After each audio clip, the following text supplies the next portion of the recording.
Sveiki, su nuostabios mergytės Izabelės mama, kuriai yra 4 metukai. Ir šiandien Rimanto Kaukėno fondas išpildė jos didžiausią svajonę.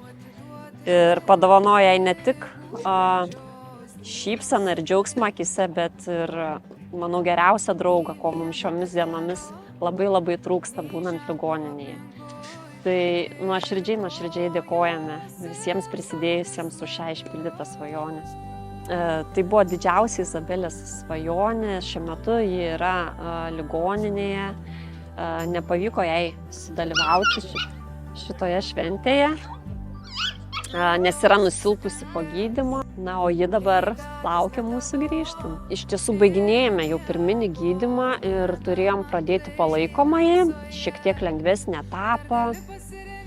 Ir atvažiavus palaikomajam gydymui, padarius tyrimus, paaiškėjo, kad liga sugrįžo. Lietuvoje praėjome visus įmanomus gydymo variantus ir yra likęs tik variantas užsienyje mums. Na, tai bandome sustabilizuoti jos būklę ir keliauti eksperimentiniam gydymam į kitą šalį.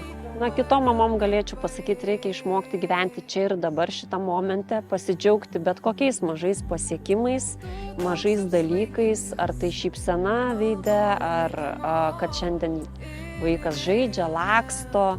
Na ir ypatingai norėčiau padėkoti įmonei Mandesta, kuri prisidėjo prie viso renginio organizavimo ir taipogi mūsų mažųjų kovotojų svajonių išpildymo.